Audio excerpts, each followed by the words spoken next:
Welcome back friends, this is Mansi Goswami from the Bioscience Arena. In today's video I am going to discuss what is cell membrane of bacteria. Bacterial cell membrane के बारे में हम discuss करेंगे. Cell membrane यानी कि plasma membrane के बारे में डिटेल में जानेंगे. In previous video I have already discussed bacterial cell structure, their size, their shape and cell envelope and what is the major difference between gram positive and gram negative bacteria and how can we stain gram positive and gram negative bacteria. जो आज का main motive रहेगा हमारा समझने का यही रहेगा, जो हमारा बैक्टीरिया होता है उसकी सेल मेम्ब्रेन, सिर्फ और सिर्फ प्लाज्मा मेम्ब्रेन के बारे में हम यहाँ पर आज बात करेंगे कि जो प्लाज्मा मेम्ब्रेन होती है वो कैसे कंपोज्ड होती है और उसका क्या फंक्शन होता है, कैसे ट्रांसपोर्टेशन में हेल्प करती है, इन सभी के बारे में हम आज डिटेल में जानेंगे. तो वीडियो को एंड तक देखना and I hope you will get all the clear points. और अगर आपको इस वीडियो की नोट्स चाहिए तो उस पीडीएफ की लिंक भी आपको मेरे डिस्क्रिप्शन बॉक्स में मिल जाएगी. जैसे कि मैंने प्रीवियस वीडियो में बताया था जो बैक्टीरियल सेल होता है कैसे बना हुआ होता है, एक रफ डायग्राम बना देती हूँ. सबसे पहले प्लाज्मा मेम्ब्रेन प्रेजेंट होती है. प्लाज्मा मेम्ब्रेन जो होती है सभी लिविंग ऑर्गेनिज्म में प्रेजेंट होती है, चाहे हम यूकैरियोटिक की बात कर ले या फिर प्रोकैरियोटिक लिविंग ऑर्गेनिज्म की बात कर ले. देन एक और हार्ड कवरिंग होती है जिसको हम बोलते हैं सेल वॉल, जिसको हम क्या बोलते हैं, सेल वॉल बोलते हैं. Inner one is plasma membrane और we can say cell membrane. Then outer one is cell wall. Bacterial cell में एक और आउटर कवरिंग होती है जिसको हम ग्लाइकोकैलिक्स कहते हैं. ये जो ग्लाइकोकैलिक्स होती है ये अलग अलग प्रेजेंट होती है बैक्टीरिया में, या हम बोले किसी बैक्टीरिया में कैप्सूल प्रेजेंट होता है और किसी बैक्टीरिया में स्लाइम लेयर प्रेजेंट होता है और इनका कंपोजिशन भी डिफरेंट होता है. अब एक और टर्म आता है सेल एनवलप. सेल एनवलप से हमें क्या समझ में आता है, कोई भी चीज जो किसी भी ऑब्जेक्ट को कवर करे. तो बैक्टीरिया के सेल एनवलप क्या होते हैं, ग्लाइकोकैलिक्स, सेल वॉल और प्लाज्मा मेम्ब्रेन, ये तीनों मिलके सेल का एनवलप बनाते हैं, बैक्टीरियल सेल का एनवलप बनाते हैं. तो इन तीनों को के कंपोजिशन को हम सेल एनवलप बोल देते हैं. I hope I am clear with this point. इसके बाद हम डिटेल में बात करेंगे प्लाज्मा मेम्ब्रेन के बारे में. प्लाज्मा मेम्ब्रेन सबसे पहले जो प्लाज्मा मेम्ब्रेन है ये इनर मोस्ट लेयर होती है. अभी हमने देखा सेल के स्ट्रक्चर में, तो हम कह सकते हैं इनर मोस्ट लेयर. बात करें हम प्लाज्मा मेम्ब्रेन की इंपॉर्टेंस की कि प्लाज्मा मेम्ब्रेन क्यों जरूरी होता है, तो प्लाज्मा मेम्ब्रेन का जो मेन फंक्शन होता है ट्रांसपोर्टेशन में भी हेल्प कराता है. ट्रांसपोर्टेशन से क्या मतलब है कि जो बैक्टीरियल सेल है ग्रोथ करने के लिए, रिप्रोड्यूस करने के लिए उसको न्यूट्रिएंट की जरूरत होती है और वो न्यूट्रिशन कहाँ से मिलेगा, बाहर के एनवायरनमेंट से मिलता है. तो बाहर के एनवायरनमेंट से न्यूट्रिएंट को एब्जॉर्ब करना ये प्लाज्मा मेम्ब्रेन की मदद से होता है. कैसे होता है ये भी अभी हम डिस्कस करेंगे थोड़ी देर में. देन हम बात करें जो प्लाज्मा मेम्ब्रेन होता है इसमें काफी सारे मेटाबॉलिक प्रोसेस भी होते हैं which is vital to bacterial cell to survive in environment. जैसे कि हम बात करें रेस्पिरेशन है या काफी सारे फोटोसिंथेटिक बैक्टीरिया भी होते हैं जो फोटोसिंथेसिस के मदद से अपना ग्रोथ करते हैं. जनरली उनका जो फोटोसिंथेसिस होता है, जो साइट होती है वो प्लाज्मा मेम्ब्रेन में होती है. अब हम बात करें प्लाज्मा मेम्ब्रेन का स्ट्रक्चर कैसा होता है, तो यूकैरियोटिक सेल मेम्ब्रेन में हमने पढ़ा है यूकैरियोटिक सेल मेम्ब्रेन का जो स्ट्रक्चर होता है वो कैसा होता है, लिपिड का बना हुआ होता है, बाय लेयर होता है. सेम बैक्टीरियल सेल मेम्ब्रेन का भी स्ट्रक्चर ऐसा ही होता है, यानी कि बाय लेयर होता है, लिपिड का बना हुआ होता है. हम कुछ इस तरीके से स्ट्रक्चर देखते हैं. तरीके से हमारे बैक्टीरियल सेल में भी लिपिड प्रेजेंट होती है. सेल मेम्ब्रेन का कंपोजिशन, इसका स्ट्रक्चर सबसे बेस्ट जो एक्सप्लेन करा गया था वो फ्लूइड मोजाइक मॉडल के द्वारा किया गया था. आपने ये भी पढ़ा हुआ होगा. और ये जो फ्लूइड मोजाइक मॉडल है ये किसने हम बोल सकते हैं दिया था, ये किसने एक्सप्लेन किया था, क्या, फ्लूइड मोजाइक मॉडल. ये अपने आप में एक अपना सेपरेट टॉपिक है, इसको डिटेल में कभी और जानेंगे, लेकिन हम इसका बेसिक जान लेते हैं जितना हमें बैक्टीरियल सेल में जानने की जरूरत है. तो फ्लूइड मोजाइक मॉडल को सबसे पहले एक्सप्लेन किया था सेंगर और निकलसन ने. सेल मेम्ब्रेन किस में ऑब्जर्व किया था? माइक्रोस्कोप में ही, ऑब्वियस सी बात है, माइक्रोस्कोप में ऑब्जर्व किया होगा। और किस टाइप के माइक्रोस्कोप में? Time microscope, which is an type of electron microscope. Electron microscope का एक टाइप है। अब इन्होंने क्या देखा कि जो हमारी सेल मेम्ब्रेन होती है 2 लेयर की बनी हुई होती है। सबसे पहले ये बात बोली, क्या? बाइलेयर होती है। दूसरी चीज उन्होंने क्या देखी? सेल मेम्ब्रेन लिपिड की बनी हुई होती है और इसमें काफी सारे प्रोटीन्स फ्लोट भी करते हैं और एम्बेडेड यानी कि धसे हुए भी होते हैं। तो इन्होंने क्या बताया कि ये लिपिड के साथ तो बनी हुई होती है, इसकी कंपोजिशन के बारे में भी बताया, यानी कि केमिकल कंपोजिशन के बारे में बताया। लिपिड की बनी हुई होती है ये बताया था। एंड देन इन्होंने बताया था प्रोटीन भी प्रेजेंट होते हैं। प्रोटीन भी 2 तरह के होते हैं, peripheral protein, second one is integrin protein. इन दोनों प्रोटीन में क्या डिफरेंस है? Peripheral protein are those protein जो सेल मेम्ब्रेन के ऊपर होती है, उनको हम पेरिफेरल प्रोटीन बोलते हैं। और integral protein are those protein जो प्लाज्मा मेम्ब्रेन में धसी हुई होती हैं। जैसे ये हमारा प्लाज्मा मेम्ब्रेन है, ये आउटर एनवायरमेंट और ये अंदर सेल का एनवायरमेंट है, या हम बोले साइटोप्लाज्म है। तो जो प्रोटीन आपकी इस तरीके से धसी हुई होगी, बिल्कुल एम्बेडेड होगी, इन प्रोटीन को हम बोलते हैं इंटीग्रल प्रोटीन। और कुछ प्रोटीन्स हमारी ऐसे ऊपर होती हैं या इस तरीके से होती है, मतलब दोनों लेयर में धसी हुई नहीं होती है। Those proteins are known as peripheral protein. अब उसके बाद और क्या प्रेजेंट होता है सेल मेम्ब्रेन में? सेल मेम्ब्रेन में प्रेजेंट होते हैं कार्बोहाइड्रेट भी प्रेजेंट होते हैं। इनका जो कंपोजिशन होता है हर सेल में अलग अलग तरीके से होता है अकॉर्डिंग टू देयर रिक्वायरमेंट। अब इन्होंने इसके साथ और क्या चीजें बताई थी कि जो लिपिड मेम्ब्रेन होती है, लिपिड मेम्ब्रेन एम्फियोपैटिक होती है। क्या होती है? एम्फियोपैटिक इन नेचर। एम्फियोपैटिक से क्या हमें समझ में आता है?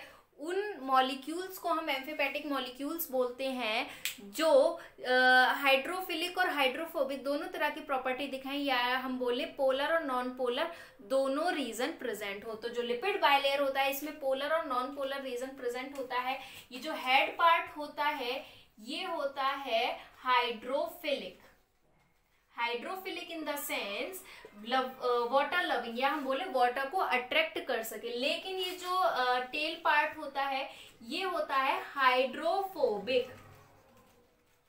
हाइड्रोफोबिक यानी कि जो फोबिक से हमें समझ में आता है डर, तो जो पानी से डरते हो, या हम बोले वाटर रिपेलिंग।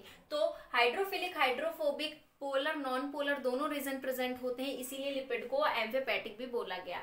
अब ये फ्लूइड मोज़ाइक मॉडल में सेंगर और निकलसन ने एक्सप्लेन किया था प्लाज्मा मेम्ब्रेन के बारे में, which is applied on both eukaryotic as well as prokaryotic cell. अब हमने ये देखा यूकैरियोटिक और प्रोकैरियोटिक दोनों का कंपोजिशन सेम हमने देख लिया, लेकिन इस दोनों के सेल मेम्ब्रेन में कुछ डिफरेंस होते हैं। उन डिफरेंस के बारे में और डिस्कस कर लेते हैं, जो कि काफी इंपॉर्टेंट पॉइंट है। देखा प्लाज्मा मेम्ब्रेन जो होती है फॉस्फोलिपिड की बनी हुई होती है। फॉस्फोलिपिड में भी फैटी एसिड्स की बनी हुई होती है। इस स्पेसिफिक स्ट्रक्चर को हम बोल सकते हैं। तो अब ये जो फैटी एसिड होते हैं ये भी 2 तरह के होते हैं, saturated and unsaturated fatty acid. ये हम बायोकेमिस्ट्री में अच्छे से डिस्कस कर चुके हैं। आप बायोकेमिस्ट्री की प्लेलिस्ट में जाकर फॉस्फोलिपिड के बारे में और फैटी एसिड इन सभी के बारे में, लिपिड के बारे में अच्छे से डिटेल ले सकते हैं विद नोट्स। तो अब हम अपने पॉइंट पर आते हैं कि जो बैक्टीरियल सेल मेम्ब्रेन होती है एनवायरमेंट के अकॉर्डिंग भी अपना प्लाज्मा मेम्ब्रेन को चेंज करती रहती है। चेंज करने से क्या मतलब है? मेन जो वर्क होता है प्लाज्मा मेम्ब्रेन का कि वो अपना एक्वस एनवायरमेंट बनाए रखे। तो एक्वस एनवायरनमेंट बनाए रखने के लिए टेम्परेचर भी एनवायरनमेंट का वेरी कर सकता है। तो इसी तरीके से अपना सेल कंपोजिशन ये चेंज कर देते हैं। अब कैसे चेंज करेंगे ये? तो जो बैक्टीरियल सेल होती है अगर लो टेम्परेचर में प्रेजेंट है, या हम बोले लो टेम्परेचर में जो सेल बैक्टीरियल सेल ग्रो करते हैं, तो उनमें जो फैटी एसिड प्रेजेंट होते हैं वो अनसैचुरेटेड फैटी एसिड प्रेजेंट होते हैं अपना एक्वस एनवायरनमेंट बनाए रखने के लिए। और वाइस वर्सा हम बात करें कि जो बैक्टीरिया हमारे हाई टेम्परेचर में ग्रो करते हैं या उनका एनवायरनमेंट हाई टेम्परेचर का होता है तो उनमें जो प्लाज्मा मेम्ब्रेन होता है वो सैचुरेटेड प्लाज्मा मेम्ब्रेन होता है। अब सैचुरेटेड अनसैचुरेटेड में क्या डिफरेंस है, तो इनके बॉन्ड का डिफरेंस है, जिसकी वजह से प्लाज्मा मेम्ब्रेन की फ्लूइडिटी भी चेंज हो जाती है। अब इसके बाद कुछ बैक्टीरियल सेल्स जो होती हैं, जो हार्मफुल होती हैं जनरली ह्यूमन बीइंग के लिए, तो उनका जो प्लाज्मा मेम्ब्रेन का कंपोजिशन होता है वो अपना एनवायरनमेंट के अकॉर्डिंग चेंज कर सकते हैं। टेम्परेचर से कैसे कर सकते हैं ये तो हमने देख लिया, लेकिन कुछ बैक्टीरियल सेल ऐसे होते हैं कि जैसे ही ह्यूमन की बॉडी में जाते हैं तो ह्यूमन की बॉडी में क्या रेस्पॉन्स होता है बैक्टीरियल सेल के लिए, एंटीबॉडीज बनती हैं, कुछ प्रोटीन्स बनती हैं। तो उन एंटी माइक्रोबियल प्रोटीन से अपने आप को प्रोटेक्ट करने के लिए जो बैक्टीरियल सेल होती है अपने सेल मेम्ब्रेन में भी कुछ चेंजेस ला देती है, अपने बचाव के लिए कुछ चेंजेस ला देती है। तो हम ये कह सकते हैं कि बैक्टीरियल सेल मेम्ब्रेन जो होती है इसका कंपोजिशन बाहर के एनवायरनमेंट पर भी वेरी करता है, और इसी के साथ अपना अंदर का जो फ्लूइड मोज़ेक मॉडल में हमने पढ़ा है वो तो होता ही है। आई होप आपको प्लाज्मा मेम्ब्रेन का कंपोजिशन समझ में आ गया होगा। अब सेकंड इंपॉर्टेंट पॉइंट हम इसमें ये पढ़ेंगे कि जो प्लाज्मा मेम्ब्रेन होती है ये फूड अपटेक कैसे करती है अपने लिए। अब इसका बैक्टीरिया का स्पेसिफिक कोई माउथ या इंटेस्टाइन या ईसोफेगस या हम बोले स्टमक तो होता नहीं है, तो ये अपना फूड कैसे लेती है। तो बैक्टीरियल सेल जो अपना फूड हम बोले एंगल्फ करती है, इनहेल करती है, वो प्लाज्मा मेम्ब्रेन के थ्रू करती है। प्लाज्मा मेम्ब्रेन में कुछ चैनल प्रोटीन्स होते हैं, कुछ कैरियर प्रोटीन्स होते हैं, उनके थ्रू ये न्यूट्रिएंट्स को लेती है। अब न्यूट्रिएंट इनके लिए क्या हो सकता है, न्यूट्रिएंट इनके लिए जो वो मॉलिक्यूल जो इनकी ग्रोथ करने में, इनको रिप्रोड्यूस कराने में हेल्प करते हो, वो इनका न्यूट्रिएंट होता है। और न्यूट्रिएंट का बेसिक काम क्या होता है, एनर्जी प्रोड्यूस करना, वो तो हर लिविंग सेल में ही करती है। और एनर्जी किस फॉर्म में प्रोड्यूस करती है, एटीपी मॉलिक्यूल की फॉर्म में प्रोड्यूस करती है। इनको एंगल्फ करने के लिए, इनको इनटेक करने के लिए कुछ प्रोसेस होते हैं। वो प्रोसेस क्या है वो आपने जनरली पढ़े हुए भी होंगे। पहला है diffusion, second one is facilitated diffusion, third one is active transport, and fourth one is group translocation. This one is passive diffusion. तो ये ट्रांसपोर्ट सिस्टम है जो प्लाज्मा मेम्ब्रेन में होते हैं जनरली। अब कौन सा किस तरीके का ट्रांसपोर्ट मैकेनिज्म होगा ये डिपेंड करता है कि बैक्टीरिया को किस तरह का मॉलिक्यूल चाहिए। ऐसा नहीं है कि जो प्लाज्मा मेम्ब्रेन है किसी भी तरह के मॉलिक्यूल को किसी भी तरह के ट्रांसपोर्ट सिस्टम से, मैकेनिज्म से इनटेक कर सकती है। सबका अपना अलग अलग स्पेसिफिक वर्क होता है। सबसे पहले अगर हम बात करें डिफ्यूजन यानी कि पैसिव डिफ्यूजन के बारे में, तो पैसिव डिफ्यूजन सिंपली हम पढ़ते हुए आ रहे हैं 10th क्लास से, क्या होता है, movement of molecules from higher concentration to their lower concentration, यानी कि किसी भी मॉलिक्यूल का मूवमेंट होना फ्रॉम जहां हायर कंसंट्रेशन है वहां से लो कंसंट्रेशन की तरफ। अब हम एक सिंपल एग्जांपल से अगर समझें, ये बेसिक से एग्जांपल है। मान लीजिए ये एक कोई बॉक्स है, इसके अंदर यहां पर ऑक्सीजन के मॉलिक्यूल भरे पड़े हैं, यहाँ इधर ऑक्सीजन के मॉलिक्यूल्स कम हैं, और यहाँ पर हम एक ट्रांसपोर्ट होने के लिए, या हम बोले ये जो मेम्ब्रेन है ये सेमी परमिएबल मेम्ब्रेन है। Semi permeable in the sense oxygen के लिए परमिएबल, हाँ ऑक्सीजन इधर से उधर जा सकता है। तो इस केस में क्या होगा, ऑक्सीजन कहाँ से किधर ट्रांसफर करेगा, जहां ज्यादा कंसंट्रेशन है वहां से कम कंसंट्रेशन की तरफ ऑक्सीजन का मूवमेंट होगा। इसी प्रोसेस को हम पैसिव डिफ्यूजन कहते हैं। अब इसकी क्या स्पेशलिटी होती है, पैसिव डिफ्यूजन में हमें किसी एनर्जी की जरूरत नहीं होती है कि हाँ हमें यहाँ से इधर लाने के लिए कुछ एनर्जी चाहिए, सेल एनर्जी लेगा तभी ये ऑक्सीजन के मॉलिक्यूल या कार्बन डाइऑक्साइड के मॉलिक्यूल ट्रांसफर हो सकते हैं, ऐसा कुछ नहीं होता है। तो डिफ्यूजन का हम एग्जांपल क्या ले सकते हैं, डिफ्यूजन का एग्जांपल जो डिफ्यूजन के थ्रू ट्रांसपोर्टेशन होती है किसी भी बैक्टीरिया में बाहर से अंदर या अंदर से बाहर, तो जनरली गैस मॉलिक्यूल की होती है। गैस मॉलिक्यूल जैसे कि ऑक्सीजन और CO2 की होती है। अब हम बात करें फैसिलेटेड डिफ्यूजन। फैसिलेटेड डिफ्यूजन भी सेम डिफ्यूजन की तरह होता है, लेकिन सिर्फ एक मेन डिफरेंस होता है। वो मेन डिफरेंस क्या है कि जो हमारा plasma membrane, semi permeable membrane जो होती है, इसमें एक स्पेसिफिक कैरियर प्रेजेंट होता है, एक चैनल प्रेजेंट होता है। अब ये जो मॉलिक्यूल है, जब तक चैनल नहीं था, ऑक्सीजन मॉलिक्यूल ये कहीं से भी, यहाँ से जा सकते हैं, यहाँ से जा सकते हैं, कहीं से भी जा सकते हैं, क्योंकि पूरी मेम्ब्रेन परमिएबल है ऑक्सीजन के लिए। लेकिन यहाँ पर जैसे मान लीजिए H2O प्रेजेंट है, या हम सेल के ही अंदर बात कर ले, अंदर H2O काफी ज्यादा अमाउंट में प्रेजेंट है, और बाहर H2O का जो अमाउंट है कम है। तो H2O का मूवमेंट कैसे होगा? अंदर से बाहर होगा, from high concentration to lower concentration, as in passive diffusion.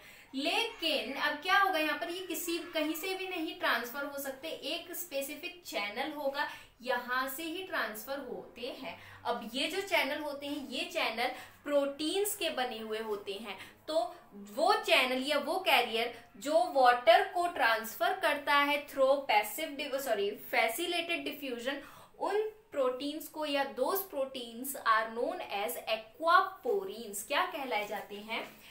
एक्वापोरीन्स कहलाए जाते हैं। अब हम तीसरे टाइप के ट्रांसपोर्ट के बारे में बात कर लेते हैं, एक्टिव ट्रांसपोर्ट। एक्टिव ट्रांसपोर्ट में क्या होता है? सबसे पहले तो क्या होता है कि कोई भी हमारा बैक्टीरियल सेल है, उसमें जो ट्रांसपोर्ट होगा वो एक चैनल के थ्रू होगा, या हम बोले कैरियर के थ्रू होगा, और ये चैनल कैरियर प्रोटीन के ही बने हुए होते हैं। दूसरा पॉइंट इज दैट कि इसमें जो मॉलिक्यूल्स का ट्रांसफर होता है वो अगेंस्ट द कंसंट्रेशन ग्रेडियंट होता है। अगेंस्ट से क्या मतलब है कि हायर से लोअर की तरफ नहीं होगा, लोअर से हायर की तरफ होगा। तो हम कह सकते हैं अगेंस्ट द कंसंट्रेशन ग्रेडियंट होता है। तो जब हम किसी भी मॉलिक्यूल को क्या करेंगे, कम से ज्यादा की तरफ ले जाएंगे, तो हमें एक एनर्जी चाहिए होती है। तो अगेंस्ट द कंसंट्रेशन ग्रेडियंट कोई भी ट्रांसपोर्ट कराने के लिए किसी भी मॉलिक्यूल का, तो हमें एनर्जी की रिक्वायरमेंट होती है, और energy in the sense ATP molecule की रिक्वायरमेंट होती है। I hope I am clear with this point. अब उसके बाद ये तीन हमारे पॉइंट हो गए जो एक्टिव ट्रांसपोर्ट में ध्यान रखने हैं। अब क्या इसके एग्जांपल हो सकते हैं? काफी सारे जो चार्जिंग पार्टिकल्स होते हैं, चार्जिंग आयंस होते हैं, वो एक्टिव ट्रांसपोर्ट के थ्रू ही ट्रांसफर किए जाते हैं। अब उसके बाद ये हो गया हमारा third type of transportation and group translocation.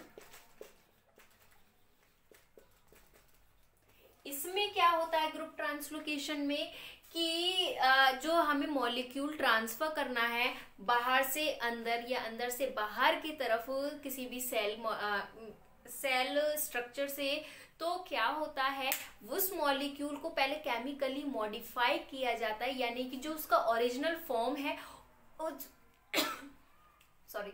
जो उसका ओरिजिनल फॉर्म है उस फॉर्म में हम उसको ट्रांसफर नहीं कर सकते, उसको अपने आप में बदलाव लाना पड़ेगा। तो इसी तरह की प्रोसेस को हम ग्रुप ट्रांसलोकेशन कहते हैं। अब प्लाज्मा मेम्ब्रेन की कुछ प्रॉपर्टीज और रह गई हैं जो यूकैरियोटिक सेल से अलग होती हैं। एक दो पॉइंट्स और हैं, then we will done with this topic. तो plasma membrane, eukaryotic plasma membrane में स्टेरॉल्स प्रेजेंट होते हैं, लेकिन जो बैक्टीरियल सेल होता है उसमें स्टेरॉल प्रेजेंट नहीं होते हैं। कुछ बैक्टीरियल सेल में स्टेरॉल की तरह कुछ स्ट्रक्चर प्रेजेंट होते हैं, या हम बोले मॉलिक्यूल प्रेजेंट होते हैं, उन्हें हम बोलते हैं होपेनॉइड।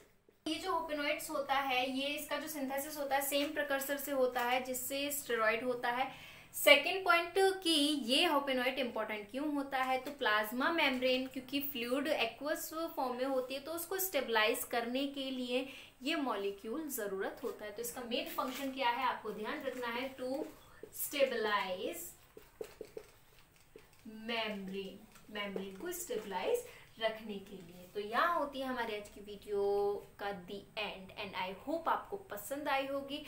अगर आपने मेरा चैनल अब तक सब्सक्राइब नहीं किया है तो सब्सक्राइब करें, और आप मुझे इंस्टाग्राम पे भी फॉलो कर सकते हैं द बायोसाइंस अरीना के नाम से। मेरा स्पेसिफिक पेज बना हुआ है जहाँ पर बायोलॉजी से रिलेटेड, बायोटेक और माइक्रोबायोलॉजी से रिलेटेड काफ़ी सारे मैं पोस्ट करती रहती हूँ।